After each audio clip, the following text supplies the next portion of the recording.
Hello and welcome to the Awakening Collective podcast. I am Hayley and it is wonderful to have you here. Today we are talking about what to do when you feel stuck. And this is a statement that I hear a lot. It's a statement that I see a lot on social media. And, it's when people just don't know what to do or where to move, people who feel like they're not moving forward, like nothing's changing.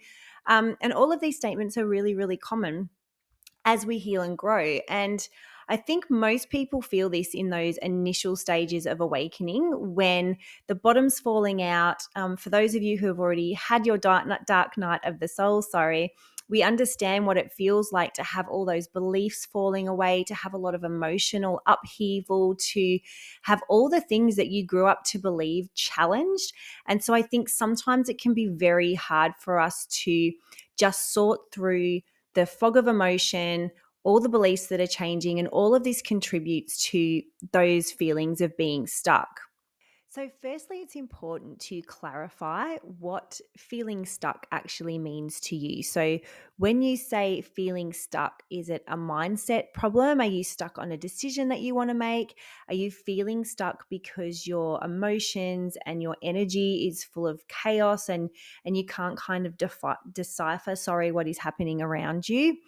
Or is it just that you feel glued to the spot, like you don't know which way to move or take action? So there's a few different ways that it can show up. We're going to talk about those few things now. Well, there's four things that I've really noticed are quite common as we begin our awakening and we move into ascension. So, number one is just that maybe there's too much energy swirling around you. You're feeling so caught up and chaotic with energy and emotions and drama that may be happening outside of you. So maybe there's family stuff going on.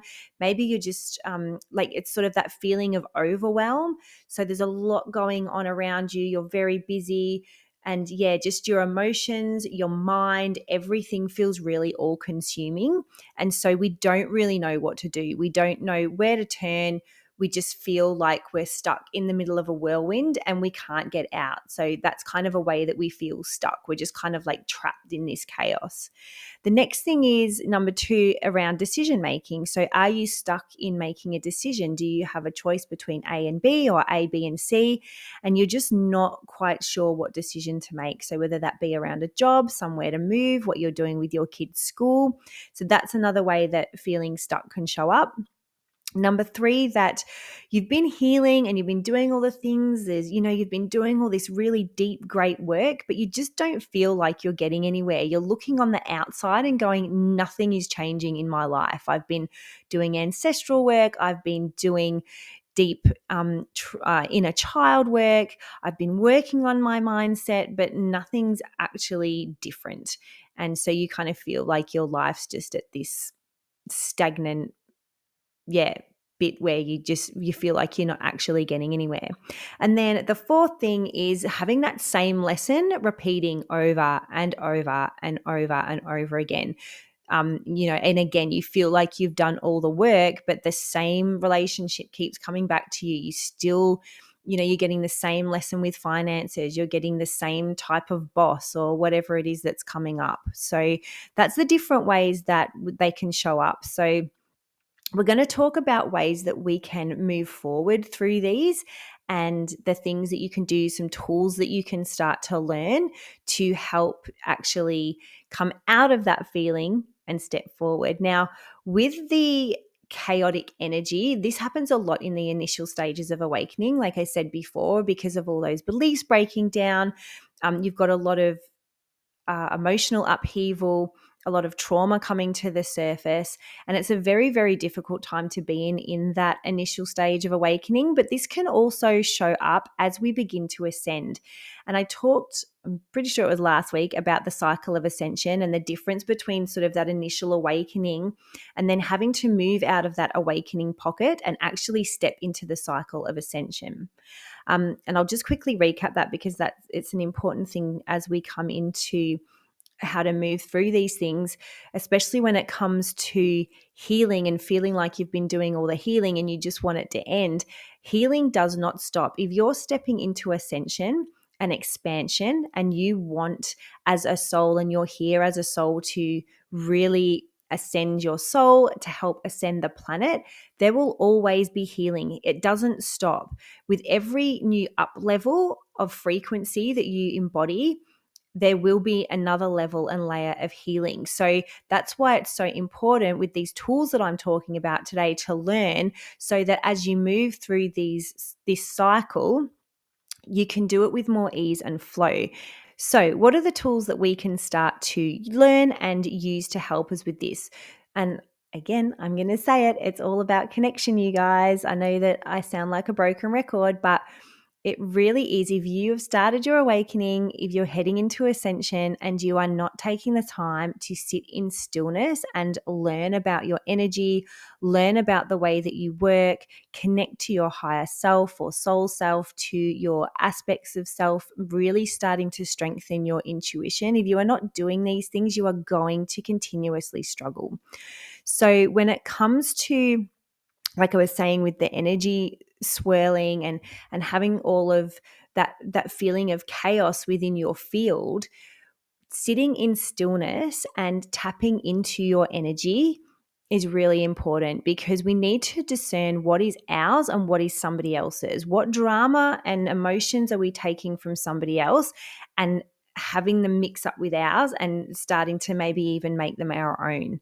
So what I love to do for this, when I'm feeling like sort of a bit chaotic in my energy, when things are coming up emotionally, or when there's drama going on outside, stop and sit in stillness. It's a lot of S's. And really just use the energy maintenance skill of, I pull out all projections and expectations on me. So I sit and I just see things pulling out of my energy field. So I pull out all other people's and my own expectations and projections. I pull out any emotions that don't belong to me, any emotions that are mine but that are not relevant. I've just accidentally got attached to them. Pull all of those out of my field and really set the intention to allow my source point energy to really go through and filter anything that does not need to be there. If we can do that every morning, and if you can do that every morning, you're starting with an energetic clean slate. So the only thing that you're left with are the emotions and the things that are actually relevant to your learning at this time. So that's the first thing that I would encourage you to start connecting into, especially if you are somebody who is feeling a lot of that energetic chaos within your field. So that's number one. Number two, connecting into, and especially when it comes to this like decision making, connecting into the fears. So usually if you're not making a decision, you're procrastinating, and it's because you're scared of something that's on the other side of that decision. So it may be, if you decide to do something, are you scared of the judgment from others? Are you scared that something's going to fail? Are you worried how, a certain decision is going to affect your family? Or how people see you. So usually it's that fear. So sitting in stillness and connecting into, what is the fear beneath my procrastination? What is the fear of what is going to happen if I make this certain decision? Because 9 times out of 10, you know the answer. You know what it is that you want to do.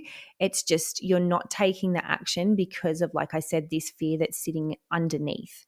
So sitting in stillness, connecting to your soul self, connecting to your heart, and really asking, what are the fears underneath this, and clearing that. And a lot of it's, we'll talk about ego another day because that's another huge conversation. But a lot of the time it's just that negative mindset. So, having the skills to say, so let's say, for instance, there's a decision that I want to make, but I'm like, oh, but Hayley, you're not smart enough to do that. Like, I know this is what you want to do. Do we want to go here? Do we want to go there? But yeah, if you go with that decision, like, are you clever enough to pull that off? But then that's what I would say to myself. Hey, hang on a minute, Hales. Is that true? No, that's not true. You are clever and you have the capability to actually learn. So you can learn what to do. And so that's just kind of coming in and changing that mindset on the fear that is underneath. Again, it could be like more of a fear that's coming up from childhood, if it's a fear of judgment or a fear of what people will say. But if you've been working on that, it's just, again, taming that ego and going, hey, I get it. I know you're trying to protect me, But guess what? We're all good and we can do this, and we can, we can make this decision, and it's going to be great because this is what my inner knowing is telling me to do. So that's the second thing to learn. So firstly, we talked about connecting and using that connection to clear your energy. And now we're talking about sitting in stillness, finding that fear, and then learning the skills to change that mindset and have that mindset shift, or to tap in and go, what is that fear underneath? And how can I clear that in another way? Do I still need to do some more inner child or inner teen work? Is there still something I need to let go of? Is it ancestral? So just tapping in for that. So with the healing, and I'm going to lump the healing and feeling like you're sort of not getting anywhere and this repeating of lessons in together. So with this, usually the issue is that you're not actually acting upon anything. So again, getting into stillness and asking, okay, I've been doing all this healing and I'm not getting anywhere. Have I had an intuitive hit on this? And did I actually listen? So, a lot of the time, if we've been doing the healing and nothing's changing our physical reality, it's because we're not physically doing anything. We always seem to forget in this spiritual world that we live in. And by that, I mean like this metaphysical sort of healing, awakening um, community that we have, we forget that we are actually 3D beings in a 3D world, and sometimes we have to do 3D stuff. So if you've done inner child work and you've been, let's say, working on finances, let's say, and you've been healing money stories and the way that your family saw money, but you still are like, well, nothing's changing in my finances. What was the last intuitive hit that you got to do? Or did you even ask, hey, okay, what do I do next to help create more wealth within my family, or to help organize my finances? So number one, have you actually asked a question like that?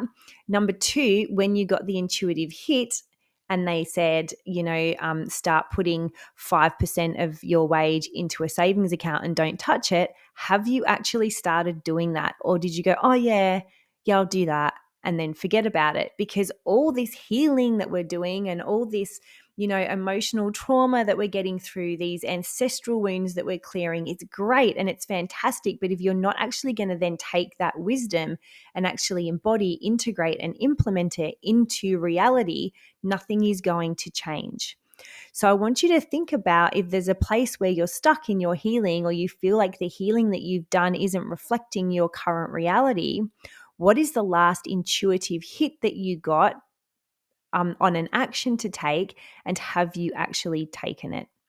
And the same goes for these lessons that keep repeating over and over again, right? So, I hear so often people going, oh, the universe, like blaming the universe for, why does the universe keep sending me this? I've done that already. First of all, the universe is an energetic container. So imagine yourself standing in a big, massive bubble. That's the universe. Whatever energy you are sending out, all the universe does, is respond. It doesn't create healing. It doesn't create problems for you. It's a responder. So your energy and the repeat decisions and patterns that you keep going over and over are sending out into the universe. And so the universe just keeps bringing back what you're putting out. And so again, like with, if you're feeling like you're healing and you're not getting anywhere, if you're feeling like you have a lesson that just keeps coming back to you, like you're getting the same kind of disrespectful boss, or you're getting this, attracting the same kind of partner, or I don't know, you keep having trouble in your finances. What is the pattern that you keep repeating? Because it's not the universe. This is coming from you. You are the power being. Okay. So everything that is happening, it's starting with you. Everything starts with you. So what patterns, behaviors, and choices are you not changing that warrants the universe returning the same energy? Okay, so this is about sitting in stillness and asking, hey, higher self or soul self, what patterns, beliefs, even mindsets, and choices do I need to change in order for me to stop getting this lesson, right? It's like you can do all the healing on emotional eating. You can do all the healing on, the fact that you used to be pacified with food when you were a kid. All of that's emotional and energetic of stuff around eating. But if you don't turn around the next day and actually start making the choice not to do that, and every time you get emotional, stop yourself and go, oh, hey, let's not fall back into that pattern. Instead, let's take a deep breath, drink some water, and go find something else to do. You have to interrupt that algorithm in a physical way, not just energetically. So that's a big thing, a big chunk of the puzzle that people leave out. And I think I've said this earlier on, but if you're anything like me and you love the energetics and you love diving into emotional healing and you love diving into ancestral stuff, that's all great and we're happy to do that. But then it's actually taking the actionable real world steps to change the patterns and behaviors that get tricky. But they're the things that are actually going to start changing your physical reality. So again, just with those last two, if you've been healing, feeling like you're not getting anywhere or you're getting those same beliefs and patterns coming back, it's about sitting in stillness and asking, what was the last intuitive hit I got to take action on that I didn't? Or, hey guys, this isn't changing for me. What is an actionable step that I need to take in order to see this happening now and moving in the real world? So I hope that makes sense. The other thing that I want to say when it comes to connection and being very aware of when we are feeling stuck is just being aware of how many beings, so by beings, I mean guides, angels, ancestors, how many beings are you calling on to help you? Because if you imagine let's say that you're feeling like a whirlwind of emotions and you just want to calm yourself down, or even if you want to make a decision on something, okay, let's say that's where you're at. If you sit down into stillness and meditation, let's say let's real world it. You have got a decision to make. You call 30 of your closest family and friends over to your house and sit them down in your lounge room and you say, hey guys, this is what's going on with me. Do I do this, A, or do I do this, B? And then those 30 family and friends all start talking at you and feeding you information, giving their perspective on when it happened to them or when it happened to the friend of an aunt, sister, and they're throwing all these perspectives at you all at the same time. You are going to get very, very overwhelmed by the information, and it's going to be very, very hard for you to decipher what is for you and what is not. The same exact thing can happen when we call on too many beings. So if you sit in meditation and you go, I've got this decision to make. Do I do A? Do I do B? Calling all archangels, calling my angels, calling on my guides of the highest and best, calling on all my galactic friends, calling on my aspects of self, my higher self. Can you imagine filling the room with beings all projecting downloads to you of their perspective? Because we've got to remember it's all perspective. So going off on a little tangent, guides and angels and other beings are not better than us. We hold as much wisdom and as much access to knowledge as they do, okay? There is no hierarchy. We are all the same when it comes to that energetic wisdom and those levels and layers. So first of all, it's just being very aware of hierarchy. And when you have a decision to make, just going, oh my God, I have to call everybody in because I've got no idea what I'm doing.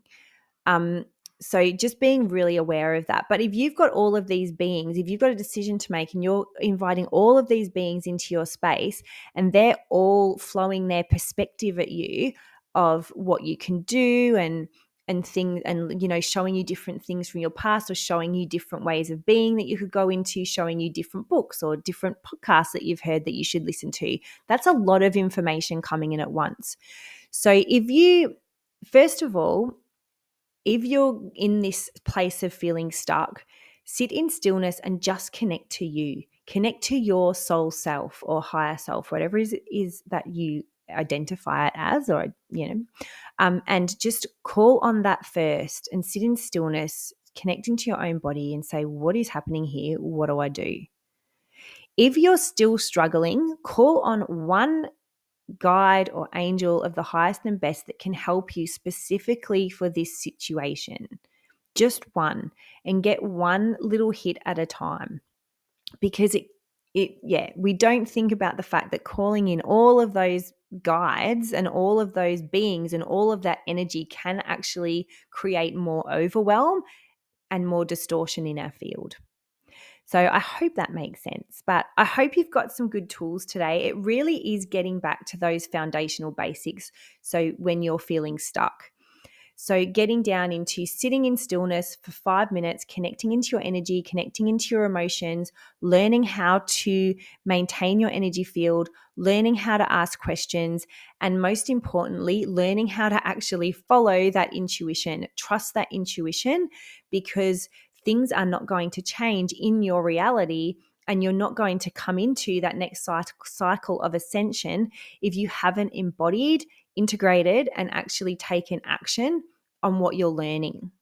So I hope that makes sense. If you'd like to learn more about that cycle of ascension, I'm holding an ascension accelerator in February. I'll put the link below because you can sign up for that right now. It's a 4-day workshop. Every day we're doing like 30-minute classes and meditations on how you can accelerate your intuition, your connection to your guides, your ascension, accelerate your healing. So we're going into all of that, and it'll be a fun time. So I'll pop that below. And if you enjoyed this podcast, go back and listen to some more if you haven't already. Or if you haven't heard some of the earlier podcasts, and just leave me a review would be great, because the more people who leave reviews or comments, then the more people hear about this, and it could help somebody who really needs it, who is a bit stuck in their awakening and their healing and is just feeling like there's no way out. So thanks very much, and I will see you all next week. Bye.